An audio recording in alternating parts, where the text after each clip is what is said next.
Welcome back to the Leverage Podcast, where our goal is simple: to learn from the best and discover how we can all live a better life, build a more fruitful business, and be more productive. Join us each week as we interview fellow entrepreneurs, thought leaders, and leading experts to discuss everything from marketing secrets to new technology and life as an entrepreneur. Hey guys, welcome back to the Leverage Podcast. I'm your host, Nick Sonnenberg, and today we have a repeater. It's my good friend, Keith Ferrazzi. If you've never heard of Keith, this guy is absolutely brilliant. I'm lucky to call him a friend. He's one of my dear friends in LA. We always hang out when I'm there. Actually, last time we did a magic lesson together because yes, I have a secret, and that is I'm into magic. So when I go to LA, I have a magic coach, and I brought him to a session that was incredibly fun last time. But in regards to Keith, if you haven't heard of him, he's an expert in the realm of co-elevating teams, improving team culture, teaching leaders how to be more effective. I'm particularly excited about this episode because Keith and I dive deep into what he's doing and some of the methods he's using to help coach executive teams and help them co-elevate while being remote. And as you're going to see, Keith is going to explain the 8 key areas of recontracting a high-performing team, and especially within the context of being a remote high-performing team. And basically, those 8 strategies are such that any team can use to co-elevate themselves. He's used this with many executive teams of some impressive companies like Verizon, the World Bank, just to name a few. It's all focused around creating a transparent, honest environment where each member of the team is committed to growing the company. One thing that's beautiful about the way he describes his work is everyone on the team crosses the finish line together.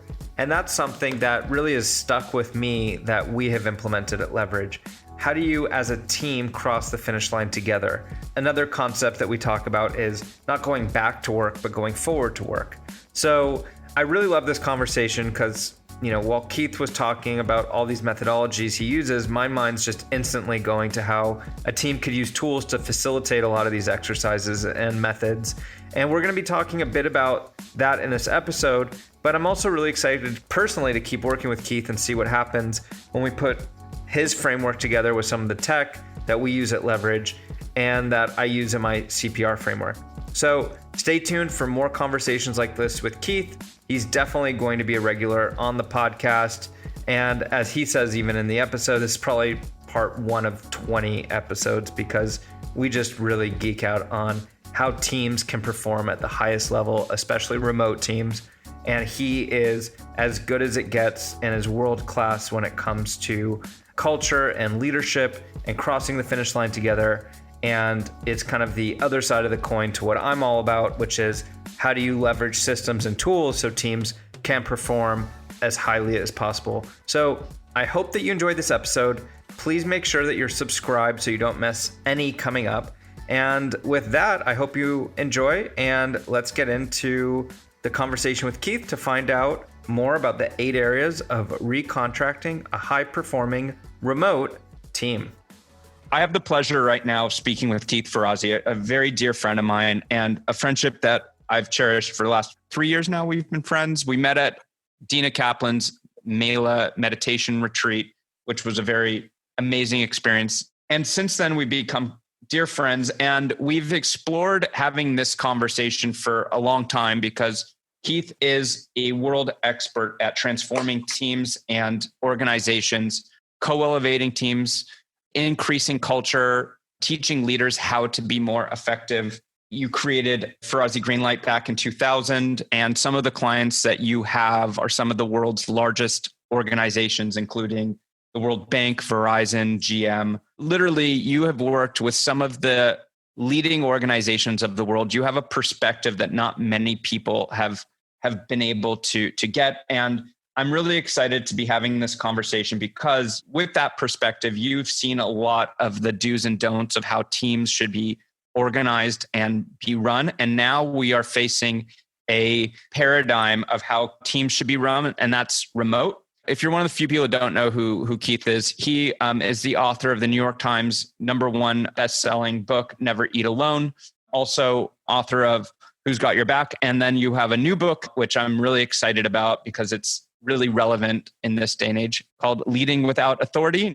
I know that you have the 8 elements of recontracting, rebooting teams and organizations. I know that you worked with Harvard Business Review back in 2012, where you did research and studies on the rules of how people should be working in a remote workplace. So I want to touch on that.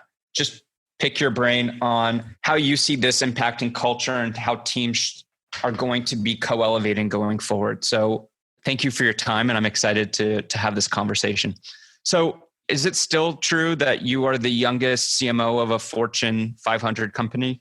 I may still be the youngest CMO, even though there are CEOs who are significantly younger, right, with the tech kids. But look, at the end of and I was stupidly young as chief marketing officer worldwide of Deloitte, Starwood Hotels in my early 30s. And that gave me permission to write my first book, Never Be Alone, which helped people understand how do you advance your career and your life by purposefully managing your relationships differently. When I started my firm, the intention was to take my marketing prowess and help organizations understand what are the human capital ways to transform your business? How do you transform people to unleash growth in companies? That was my focus. And I wrote Who's Got Your Back, which was a predecessor of my new book, Leading Without Authority. And it really focuses on how a team can come together and commit and deliver on a level of transformative outcomes that they wouldn't have been able to do otherwise. Sort of like, when we've all watched those sports shows, the Mighty Ducks or whatever, where they were a hodgepodge, Bad News Bears, hodgepodge group of individuals that boom, they shifted, they pivoted, and then damn, they won the pennant, right? My job is to help teams do that, to shift and pivot and win the pennant no matter what the resources are. And I do that all over the world. And what I've learned is a couple of things. The most important thing I've learned is that teams suck right now. They suck. Most of our teams are Bad News Bears, even the high-performing ones. I've been honored to be in the company of some extraordinary teams, truly. Delta Airlines, I'm watching what's going on right now in their world, but they've got one of the most high-performing, extraordinary That must be a stressful teams. Environment right now. Can't even imagine and speak to that. But working with that team, they are extraordinary. But even a team like that, looking at where it's going to go and how it gets higher, let me just give you a couple of data points. More than 70% of executive teams claim that they do not have the trust to be courageous and speak honestly in meetings. What's the reason for that when you ask people? It's the leader's faults. And I have sat in executive teams where the leader is saying, we need to have more courage. We need to be transparent. We need to take more risks. We need to speak out more, etc. And he's pointing the finger at the team and saying, yeah, I'm going to keep telling you guys, you got to speak up. And I say, stop it. You are the person who owns that. You own whether your people speak up in meetings. And your incapacity to set an environment such that we have a diagnostic tool that we use in testing the efficacy of teams. And one of the things we test is the level of candor in a team. And I say that score on a scale of 0 to 5 is 2.2. And it sits on you, right? So we've got to recognize that creating psychological safety, taking the time to invite people in to be candid. Let's just stay on this minor piece. That's one of the 8 areas of recontracting a high-performing team is candor. Many leaders shut people down. Many leaders take up most of the airtime and space. Many leaders create fear. Many leaders create such havoc and stress that nobody has time to even worry about speaking up across their swim lane because they can barely manage their own. And my job is to go into a team and set up protocols where the team makes a recontracted commitment to candor. But with my coaching, in the middle of the meeting, I'll stop and I'll say, okay, I designated 3 of you in this room to be ready for this. Now I want the 3 of you to speak up with me here to set the ground rules. What's not being said in the room? What are people afraid to say that you think they're not saying? What, if it was said, would breathe a different perspective on this topic? I mean, I stop and I say and the CEO allows me to do this because that's what they've desired. And then I say, listen, and of course, crickets, right? And I say, okay, stop. I want you all to break into small groups of 2. And I want you to come back with an answer of what's not being said. I'm going to give you an assignment. It's a 3-minute exercise. And they sit there and for 3 minutes, they talk to each other. Now, what happens when you move to small group is you get full courage and transparency. And then what happens when you bring that back into large group, you only water down that courage by 15% because the peer pressure of reporting back a watered down version is so high. And the sense of cowardice you would feel if you reported back a watered down version. And frankly, because we have recontracted that we will say what we're thinking in the room, right? People feel, and they know if they don't, they will be low integrity professionals. Huh. So this little bundle, I've given you a very distinct area called Candor. I've given you a very distinct practice where Keith Ferrazzi or one of the Ferrazzi Greenlight folks as a coach in the room would say, okay, stop. What's not being said? We run an exercise. We get it back. And then I'm there to make sure that the leader doesn't get pissed off. I'm there to say, listen, Joe, you promised you wanted to hear this. You don't have to agree with it, right? I just want you to say thank you. Now, let's move on to figure out what this candor does to the conversation, right? Now, if I'm not there, that is the job of a leader, but it's not what most leaders are doing today. If I'm not there, stopping in the middle of a meeting and saying, okay, guys, I need to hear what's not being said. I need to hear what you're afraid to say. And I want you and I implore you to say. Do you understand that? I totally agree. I've seen that in so many cases. I mean, at Leverage, we were seeing that for a while. We did an exercise. I called it ritual descent. We were in person and I took a chair faced opposite to the team and I let them just tell me everything that I do that bothers them. That's a genius exercise. And I'm going to take that and I'm going to use that, etc. But here's another way to do it. Any leader can walk into the room and say, listen, we are now facing a crisis we've never seen before. And we need to not only be as good as we've always been, the best we've always been, we need to be better than we've ever been. Totally. And with that, I need to be a better leader than I have been. Here's what I would like you all to do, please. Please write down on a piece of paper what it is that I need to do better, differently. What are the things that I do that you want me to do more of? What are some of the things that I do you want me to do less of? I want you to write them all down. I want you to hand them in. I'm going to ask Jane. When I say write them down, we're actually typing them in. We're sending them in because remember, we're virtual. And Jane is going to read them all off. And I'm going to listen to them all. And I'm going to thank you. And I won't know where they came from. But I'm not going to react. I'm going to pick one. And I'm going to promise you that I'm going to start doing one of these things. Do you believe that exercise should be anonymous or not anonymous? Well, no.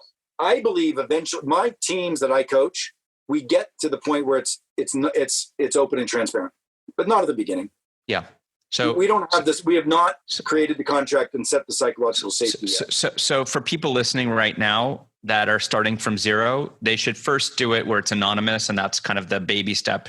Now, what about do performance reviews? I've seen a lot of companies not use software or any form of a strategy around performance reviews, like a tool like lattice.com, for example.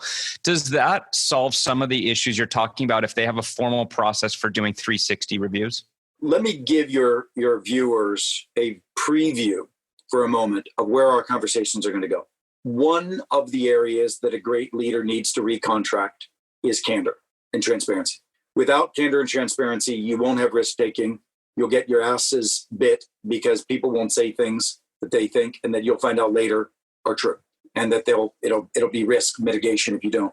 This principle of candor is also important for innovation, breaking through conversations, challenging pre-existing assumptions, right? You won't break through to solutions. You'll do incrementalism, not exponentialism, if you don't have high candor. So this is so important. I have created, as others have, a series of tools to elicit higher degrees of candor in the room. Now we're talking about something a little bit different.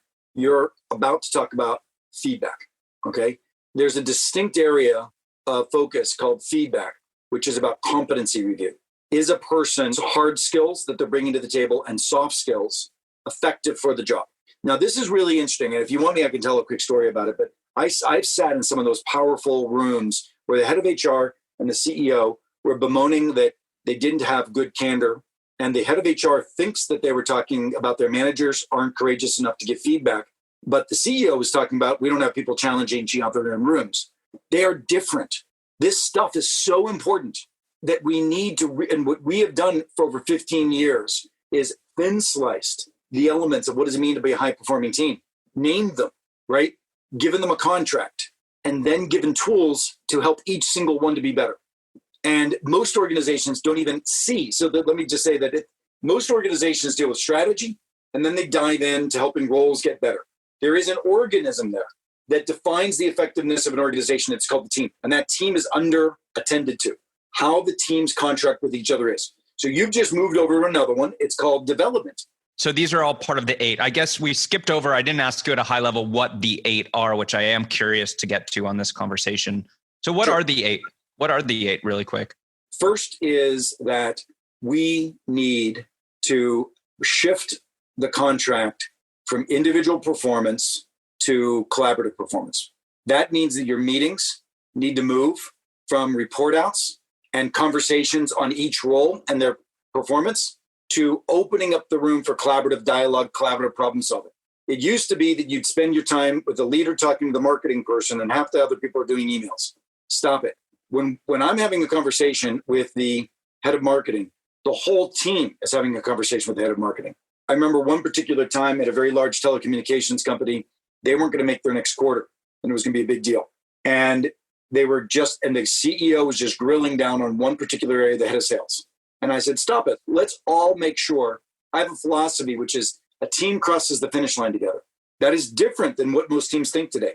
Most teams think that they have to each do their jobs well. And then when they need each other's resources, they'll collaborate. But I don't own your success, right? If I think that I own your success, I will stop, even though I'm about to cross the finish line. I will go back and I will drag your ass forward. I will bring my resources to you. I will do whatever is necessary. That is not how most teams think. It's how most teams think that are founding startups, but not large organizations and not most refined organizations. So the movement from individual management to co-creation, that's number 1. Number 2, we talked about candor, the importance of it. Number 3 is accountability that's peer-to-peer. So what I talked about earlier, which is co-creation, the use of collaboration, there's a nuance of that, which is giving ideas and being, et cetera. There's another one, which is where do you expect butt-kicking accountability to come from? Today, it comes in a hub and spoke manner from the leader. We all need it from each other. That is a massive contract. Having accountability and being able to lead an agile organization with leadership sprints week to week, day to day, month to month, where the whole team has visibility into the sprints and anybody can blow a whistle and suggest that the organization is off its sprint accountability and that a particular area like marketing is underperforming. And even before the meeting, the head of sales would have already been having this conversation with the head of marketing. We didn't wait until the CEO pointed it out. And the worst case, you didn't have to go and lobby to the CEO to go correct the head of marketing. They can do it directly. Accountability is peer-to-peer. Now, if all of this stuff, as you can imagine, all of these principles are talked about by lots of people, the underlying need is psychological safety. You know, Nick, I truly love you as a friend. I really do. And I want to see you succeed. I want to see you be successful. That commitment, that affinity distance that I have, that affinity that I have for you drives my behavior with you. It drives trust. It drives everything. And the key is to have an engineer that affinity. Now, there are 3 things in a virtual environment. You have physical distance, which people think is they're freaking out because now we have physical distance. Because now you have to eat alone. It's right. I don't actually. I had a dinner. You had a Zoom. Do you have a Zoom dinner? I had a Zoom dinner the other night with Michael Milken's right hand, because Mike and I have been talking about a few things together with the Milken Institute counseling, etc. And his name's Ronnie. He's a great guy. I went to Ronnie's wedding. I had not really known his wife. So his wife and I and Ronnie had a dinner the other night. Over Zoom. Yeah. There you go. It was exactly the same kind of conversation we would have had at a restaurant. It was just cheaper and better wine, because my wine's better than myself. Did I ever tell you I went to Milken for middle school? Oh yeah, you did. In Bel Air. Yeah. He's a really interesting guy, Michael Milken. The book Predator's Ball, all about what he did in the 80s and the savings and loans and junk bonds is but more importantly, what he's doing today in the world. But now what he's doing with philanthropy and everything else, he's an amazing. He's reinventing entrepreneurship in America. It's just extraordinary. But let me come back for a second. So I was just going to this affinity. I was explaining physical distance doesn't matter. There's 2 areas that do matter. Operational distance, meaning are people aligned on strategy, plans, and priorities? If you have operational distance, your team falls apart. Now, it used to be that physical proximity helped your operational distance because you had all these little one-off conversations in the hallway and that kind of stuff. Now, if we're going to have operational If we're going to close the gap in operational distance, we need to do it purposefully, which is why your tools, your planning tools become so important in closing operational distance, so as your communications tools become so different in closing operational distance. The third area of distance that we have to close, and this is what I'm famous for, is closing affinity distance. How do you accelerate the relationship? And it is not bullshit. It is the foundation of great high-performing relationships. Now, the only place that I would say it doesn't matter, like Ray Dalio in Principles talks about the importance of candor and butt kicking and, all of that accountability, etc. Well, he hires assholes and he can afford to do so. He's only got 250 people and he hires for resilience. Most organizations have sensitive individuals that are insecure and all of those things. And if you're any of that in Dalio's organization, you're out. The rest of us have to work our asses off to get affinity with people, to give permission to be butt kicking. And what I was saying, I love you, so I can tell you the truth. How many times have I raked you over the coals about your coaching of me? And how many times have you raked me over the coals of my, it's like, totally. We do it all the time. But we have that open feedback and that candor where you're one of the few people that I go to because I know I'm going to get the advice that I need to be getting. I love you so much, I have to tell you the truth. And that's what we have to close. So that's commitment, right? The next piece is development and making sure that the team commits to owning each other's success, not just in the outcomes like we talked about earlier, but in the development. So I will ask a team a question, which is, how many of you think that you have to be 20% better to live in today's environment every year? By the way, that's a lot. Some of them would argue that they have to be 30% better, which means 1/3 of them gets to be reinvented every year. That's crazy. But it's what people think. Now I say, okay, raise your hand. If I said, do you believe you have to be 20% better, Nick? I mean, it's hard to quantify, but I do believe always that I'm suboptimal and there's always a better version of me and better ways of doing things. But yeah, okay. I would say that I'm getting more than 20% better every year. Okay, good. So raise your hand if you believe you need to get 20% better this year. Right. Now, keep it up for a second. I know it seems silly, but now the question is, keep it up, right? If you believe your job is to get me there. Right? So that's a big difference. Like, you and I are friends, but so close. But do you really think that your job, now we're about to become bigger business partners than we ever have been. If you don't make me better, right? Our business owners. And you need to think about what is Nick's development plan for Keith? And I need to think about what is Keith's development plan for Nick. That is a different level of commitment than teams have today. But that's what it means to be co-elevating.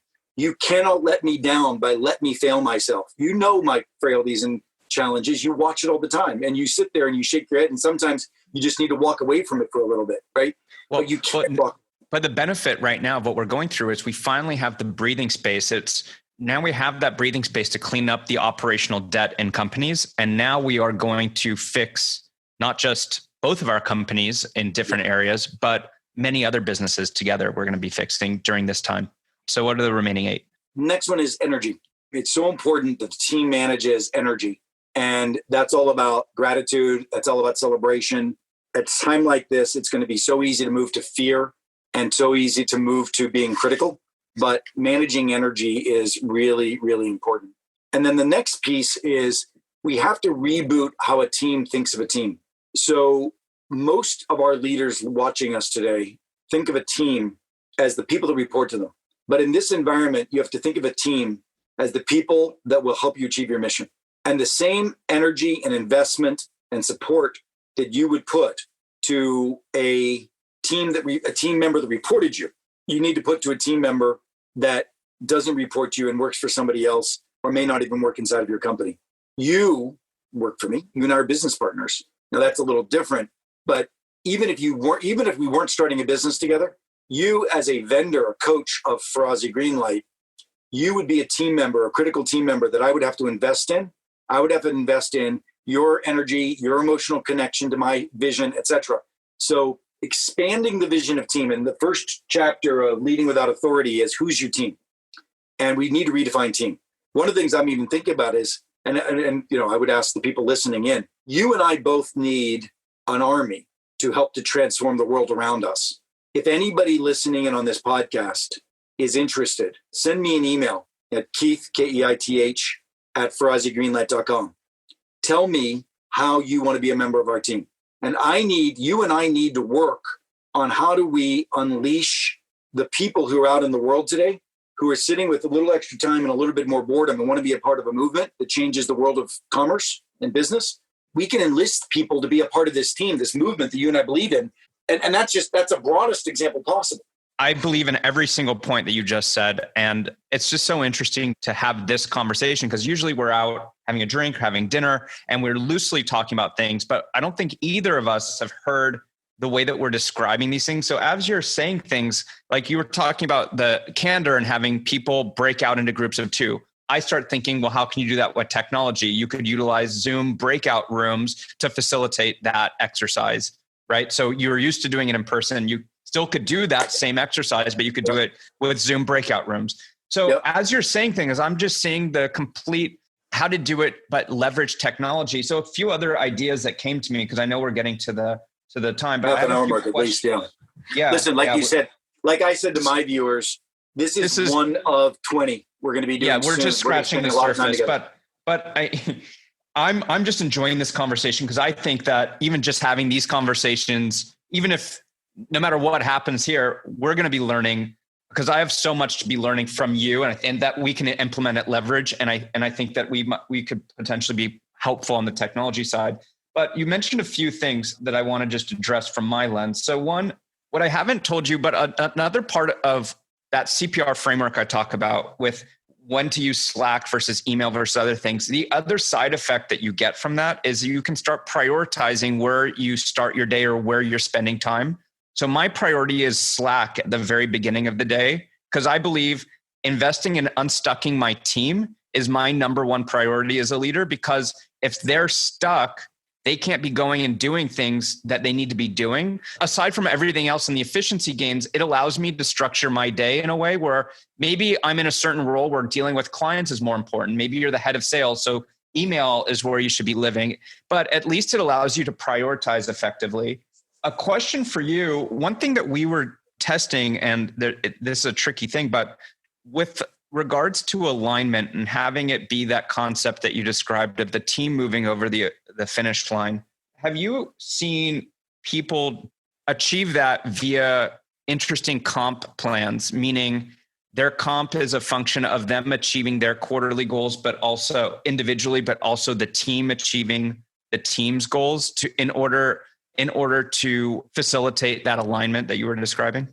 So I think what you're asking is it's a Three Musketeers situation. It's all for one and one for all. The team has to own each other's responsibilities. It's not 100%. Listen, we're not talking about, and by the way, the last thing I do is I do not coach to consensus. There's a difference between owning a portion of another person's success and thinking you are the accountable person for their success. You're not. Your job is to give ambitious, driven, candid feedback because you give a damn so much, right? That's your job, not to get in there and do it. Your job is to make sure that you go back, you work with this person, you deliver resources, you reprioritize, you do what's needed to bring them across the finish line. But at the same time, you also have to have a collectivism. Any entrepreneur who would like to have a greater degree of team ownership of the overall shareholder value, this is the way to do it. Because most leaders are frustrated that they're the only ones worrying about the big picture, but the team has to start doing that. From this conversation, one of the ideas that's just come to mind is I think that you are helping leaders become better leaders to a certain degree, and teams become more higher performing, more effective, and more efficient. The marriage between our two frameworks and concepts, I feel, is leaders fall into managerial positions rather than leadership positions because of a lack of using tools properly. Meaning you're in a leadership position, but you have to be following up, chasing people, micromanaging to a certain degree due to inefficiency caused by a lack of usage of technology. So I think that there is potentially something fair to say, and that tools help leaders lead rather than being managers. But anyways, we can riff on that later. Well, I actually believe a little bit different. I believe that, and I believe that I think leaders need to be better managers. Certainly. Because we have this perspective of leadership around vision, and we don't do a good enough job, particularly entrepreneurs, entrepreneurs do not do a good enough job of being disciplined on that. If you got your CPR, that P piece, that's me. I was just telling you, I have this set of scribbles of the reprioritization, and half of it's in my head. I try to communicate it, and I'm not effective at communicating it as distinctly.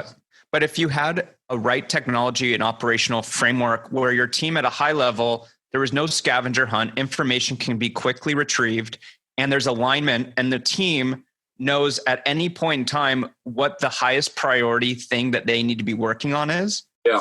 And if you have, at a high level, that's what we're trying to achieve. And then also de-risking. So at a high level, that's the only purpose of using tools is to achieve that. But if you have that and you have that alignment and that well-oiled machine of knowing, and you have the trust in the system that the right things are getting done at the right time, it allows leaders to be managers. You and I should get, do you know Eric Ries? From Lean Startup? Yeah. I've never met him before, but I certainly read the book years ago. Great guy. I wonder what he's doing now. You and I should get him involved because, there's an element of what I do, which is that connected team. You've got the element of the tools and the technology. What Eric does is really think about the architecture of the meetings. Would love to speak to him. Also, Lee Brower, who I do Bullseye with, especially the gratitude piece. That's really his expertise. He was in the movie The Secret and the one that came up with the concept of gratitude rocks. Also, Gino Wickman, who created EOS and the book Traction. If you know Gino, also has interesting frameworks around meetings. Yeah. But there's so much here. I'm excited to continue the conversation on a future video. I have to say, this is one of the most exciting things I'm working on right now. Very excited about it. Thank you. Yeah, same here. Wow, what an episode, huh? Keith just blows my mind with this stuff every time I talk to him, and I always feel like I leave with tons of insights that I can take right away to my team. And hopefully you're in the same boat after listening to this. And as we mentioned in the episode, Keith and I will be chatting more about how we can merge his ideologies with my tools and tech and framework. So stay tuned on that. I think that there's a beautiful future to come with that. And if you want to learn more about Keith or follow what he's doing, obviously his new book, Leading Without Authority, you should definitely check that out. Also, his consulting firm is FerrazziGreenlight.com. His personal website is KeithFerrazzi.com. That's KeithFerrazzi.com. And if you haven't read any of his books, like I mentioned before, highly recommend Never Eat Alone, #1 New York Times bestselling book. And he also is the author of Who's Got Your Back and the most recent book, Leading Without Authority, which are all incredible books. There will be links to all these books in the show notes at getleverage.com/podcast, along with our free guide on how to set up a remote communication system for your team. This is a 4-step guide that shows you what tools to use, how to set them up, how to use them, how to get the whole team on board. In my experience working now, consulting and as well as leverage implementing operational efficiency for companies, I can tell you from experience that communication is by far the most important part of working remotely. So if there's one thing you can get right, it's this. It's like the oxygen of your company. And whether you're already working remotely in the process of kind of figuring it out or just thinking about it, I guarantee you're going to get value out of that. So again, go to getleverage.com/podcast. This is episode 72. So you could do /72. And finally, if you enjoyed this episode, please subscribe, like, review, share. We're trying to make sure that this is getting spread to as many people as possible. And we will see you next time.